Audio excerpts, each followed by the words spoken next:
Well, it's like the United States. What is democracy right now? It's a game of narratives and propaganda. So I think it's a shame. It's very sad what's happening right now. And the result is war in Ukraine, in which tens of thousands of people are being killed actually every month now. And this is going on because the U.S. security state insists on it, and we know that just about every politician in Western Europe feels that you can't cross the United States because European security depends on it. There's been almost a complete elimination of the line between the European Union, which is a political and economic construction, and NATO. And it's not an accident that the headquarters of both NATO and the EU are in Brussels. I think it's a sad fact that Europe lost its way by confusing this military alliance, which is a US-led construction, with the political, cultural, social, and economic grouping of Europe, which is an aim to get the best of more than 2,000 years of culture in Europe. But now they're all confused. And I know that the European leaders simply will not cross the White House. Truly, I don't understand why, because none of this is in Europe's real interest. And many European leaders know better.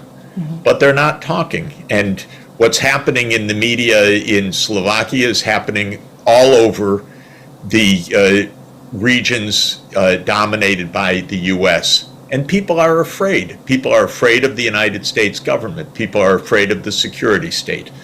People say, well, that's where our bread is buttered, or that's where our incomes come from, or that is where our security comes from, so we're not going to cross that. And But it's terrible, because if people would understand recent history, what is this U.S. security state? It's the one that brought 20 years of destruction to Afghanistan. It's the one that brought the Iraq War. It's the one that destabilized Syria. It's the one that destabilized Libya. And it's the one that destabilized Ukraine, by the way. So people should see it with their own eyes. It's too bad. I want my country to do better, but I would have expected other countries to look at the facts as they are. how do you think the conflict in Ukraine is developing, and how will it end? Well, I think Ukraine is getting destroyed. I said at the beginning of this that the United States was going to turn Ukraine into Europe's Afghanistan. What did I mean by that? The United States went into Afghanistan in 1979. President Carter ordered the CIA to start funding the jihadists to try to overthrow the Afghan government. That was 44 years ago. And look at the result. The U.S. turned Afghanistan into a 40-year battlefield. And then one day it just left, because that's also the U.S. way. Same happened in Vietnam and in many other places. The whole thing with the U.S. is plenty of weapons, but as long as the U.S. isn't fighting there, they're content to keep sending weapons and keep having bloodshed. What's sad is that the Ukrainians are, for some reason, party to this. The Ukrainian leadership, we don't know what the Ukrainian people feel, because it's martial law, there's no elections, there's no asking. Now Zelensky said mobilization of every male in the society. Are they really going to just continue to throw away the lives of tens or hundreds of thousands of people for NATO enlargement? I don't know. The American think tank Rand Corporation released a report on the post-war reconstruction of Ukraine. The United States and several Western European companies want to participate very actively in the restoration of Ukraine. You worked in Ukraine in the 1990s. You were an advisor during several transformations in Eastern European economies. How do you think is it possible to prevent this recovery from ending with the sale of Ukrainian companies? No one is going to rescue Ukraine, believe me. There's going to be no Marshall Plan for Ukraine. There's going to be no hundreds of billions of dollars for Ukraine.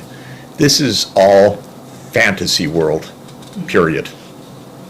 And my last question, Mr. Professor, what is your explanation for the fact overall the sanctions did not put the Russian economy on hold? The war and sanctions are growing by less than 2%.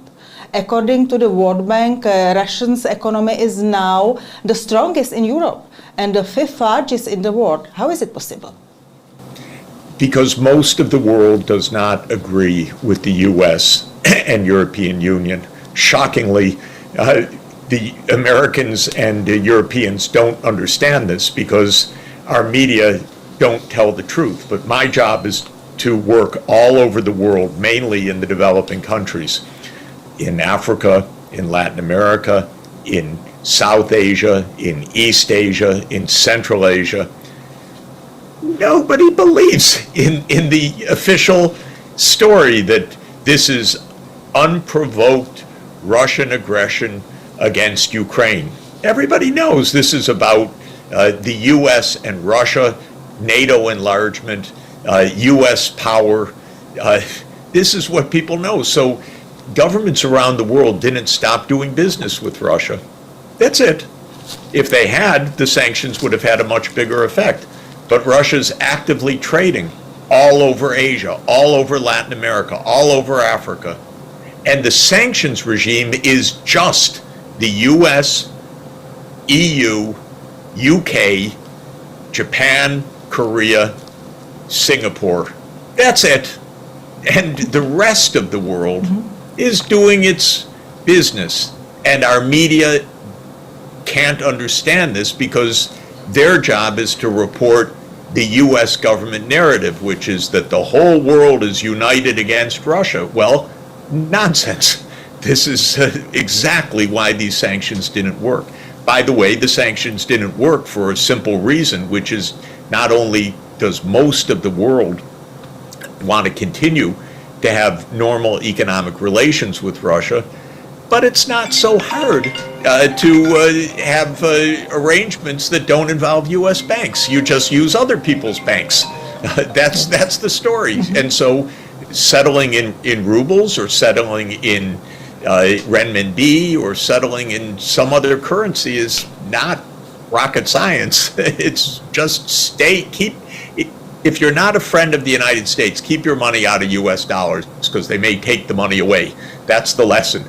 And so Russia's now dealing in non-dollar transactions. For last 3 years, you are being consulted because of the COVID, because of the Ukraine war, etc. But predominantly you are an economist, yes? So we would like to take advantage of your economist knowledge. And you quite often mention that there's the de-dollarization threat, that it's clear that the de-dollarization will happen. So the question is, especially in the terms of huge United States inner debt, what will be the causes of de-dollarization for the United States? And what are the causes of de-dollarization for the Western economics which are closely joined, which really depend on the United States economy? I think there are two different issues for people to understand. One is the so-called real economy, what different parts of the world produce, the technologies that they have, the trade in goods and services, the innovations. And the second is the financial side, how transactions are made, in which currency, in which institutions, banks, or through the internet and so forth. And the point that I'm making broadly is that on the second dimension, the role of the dollar will diminish over time for two main reasons. One is that it's not safe for any country that is not in good foreign relations with the United States to keep its reserves in dollars, because the U.S. has basically militarized the dollar. If you're an enemy of the United States, the U.S. will confiscate your foreign exchange reserves in Venezuela, in Iran, in Afghanistan, in Russia. So the United States didn't say, oh, we protect the property rights, we may have disagreements, but we protect the property. Quite the contrary. The United States said, we're freezing all of Russia's financial assets. And not just that, quite interestingly, if you're a friend of Putin, whatever that means, I don't know what that means in a court of law, but we're going to take your apartments, we'll take your financial assets, we'll freeze your bank accounts. It's really amazing to me because the United States is supposed to be the place that protects property rights. So the first thing is that lots of governments, especially the governments not friendly with the United States, are trying to find a different way to settle transactions, and they're smart to do so. The second thing that's happening is that the normal way in general of settling transactions, which is through banks, is going to diminish because of digital currencies, because of the ability to have central bank digital currencies. I think this will make a big difference. It's only at the beginning, so it's a little bit hard to say the timing, but I do believe that there will be direct settlements using basically central bank direct settlement mechanisms rather than going through commercial banks, which is much more laborious. But we went through banks for hundreds of years because that was the only alternative. Now with the internet and with all of the paraphernalia around digital finance, we can do it in a much more efficient way. Well, if the demilitarization of dollar happened under different administrative, under different president, do you think that that dollarization can slow down, the dollar can remain the bad first-class currency for other tens or hundreds of years?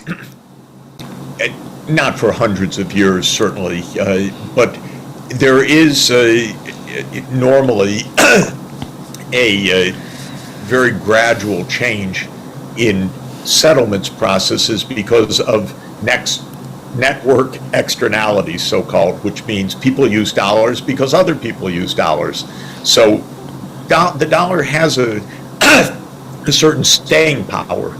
The U.S. is wrecking it by its foreign policy right now. It's shocking to me how they're taking measures that are directly wounding the role of the dollar, because I wouldn't have done at all what the U.S. government has done in freezing assets and seizing assets and so forth. But still, the dollar remains because there's a lot of infrastructure. There is the big network. There is a lot of financial expertise. But the U.S. is also, over time, declining as a share of the world economy. The sterling, the pound sterling, was the dollar of the 19th century. It was unthinkable that there would be anything other than the pound sterling. Now, what's the pound sterling? It's a footnote in history. It's still used in Britain, but who cares? It plays basically no role in the international system. And someday that will be the situation with the U.S. dollar, because the U.S. is only 4% of the world population. So it can't really be the center of the world the way that American strategists want it to be and believe it to be. But the dollar could remain for quite a while, not on our current policy, though. Well, let's discuss the BRIC, because BRIC, and it's nearly forgotten right now, was created as the toy, as the mental toy of Western academics. First of all, it used to be just an acronym in 2001. But now it's emancipated, it's strong, it seems to be the new economic integration, and there are some discussions about the enlargement of that. So first of all, do you think that Western academics really intend to create this very self-confidence integration? And secondly, do you think that it can be really enlarged unless it was harmed by the enlargement? Originally, the BRICS was the idea that, boy, there's a lot of good places to invest in a diversified portfolio because you have these emerging economies and they're growing, they're adopting technologies. So it was a Goldman Sachs invention, not a Jeffrey Sachs invention, but the bank Goldman Sachs. It was basically a reflection of the emergence of the emerging markets. But then it became political. The BRICS started to meet with each other, Brazil, Russia, India, China, South Africa. Now, why? Because they had one major thing in common other than being emerging economies, and that was they didn't want the U.S. as the hegemonic power. It was really annoying for all of them to have the United States say, we're the world leader, we're the sole superpower, we're the indispensable country, we make the rules-based system. Which rules? Our rules. So that's what united the BRICS, was annoyance, actually, with the arrogance of U.S. liberal hegemonists or neocons. They made the BRICS. Actually, even it's interesting that Zbigniew Brzezinski, who was a very clever strategist for the U.S. power, wrote, when he wrote The Global Chessboard in 1997, he said the one unthinkable thing is for the U.S. to push Russia and China together. But because of American arrogance, that's exactly what America did every day, step by step, for the next 25 years. And that's what made the BRICS. And I think that's what basically unites the BRICS. On the one side, they're united because, well, they're important economies, and the BRICS are now larger than the G7 in purchasing power measured terms. So that's a big deal. But I think the other thing is geopolitical, which is the BRICS really say, we're big powers. We want a multipolar world. We don't want the U.S. surrounding us with military bases. That's the Russian view. That is the Chinese view. Brazil says, come on, don't interfere in South America the way you do, saying we're going to overthrow the Venezuelan government, which was another stupid U.S. idea of the last 10 years. And so Brazil, in a different way, because it's not a superpower like China or Russia, it's not a nuclear power, but it still says, give some space to our region. We don't want the U.S. dictating to us.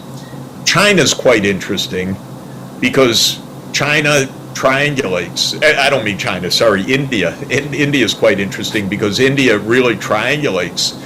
They have their tensions, even border disputes, of course, with between India and China.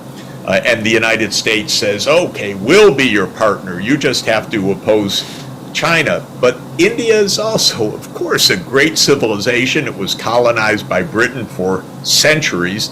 And it's not about to say, yes, United States, you run the world. So India fits in this mold in a very interesting way as well, basically as the world's most populous country that wants to have its global say. So what the BRICS really represent is the call for multipolarity as opposed to a US-led world.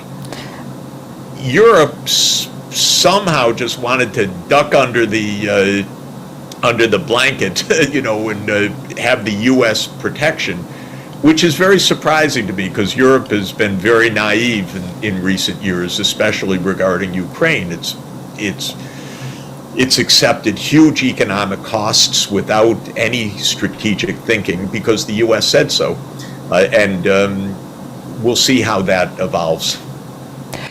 Seen from the West or Western Europe or probably even the United States, the BRICS seems to be nowadays something as the black box. You know, there's minimum of contact between the Western academic sphere and BRICS universities, minimum contact between the Ministry of Finance, central banks, etc. You've mentioned the Goldman Sachs, probably even JP Morgan and the others. Can you see some attempts of infiltration of these old Bretton Woods organizations, old banks, banks houses, as they wanted to infiltrate the BRICS institutions, the BRICS academic circles, because BRICS now really wants to be the number one, yeah? So I can't imagine that Goldman Sachs wouldn't try to be in close, deep touch on this process. Well, look, the Wall Street very much has a presence and wants an even bigger presence in China. It wants a presence in India and so on. Russia is another matter because stupidly for the moment, all economic connections were lost and cut, which is a shame. I believe they'll come back because you can't just close your eyes and say that a country of 11 time zones and a nuclear superpower doesn't exist, but that's the attitude right now. In fact, there's lots of connection. Where the breakdown is occurring is at the political level. The companies would like to have ongoing normal relations with China, but the United States is saying, no, we have to go into a containment mode. We're going to scrutinize your investments. If a U.S. company invests in China, it's considered unpatriotic or maybe threatening U.S. security. This is the change, really. And there's lots of interchange over the last 30 years between U.S. and Chinese scholars and lots of Chinese students studying in the United States and Europe, but the U.S. is cutting that too. All of this is bad for the U.S. and Europe.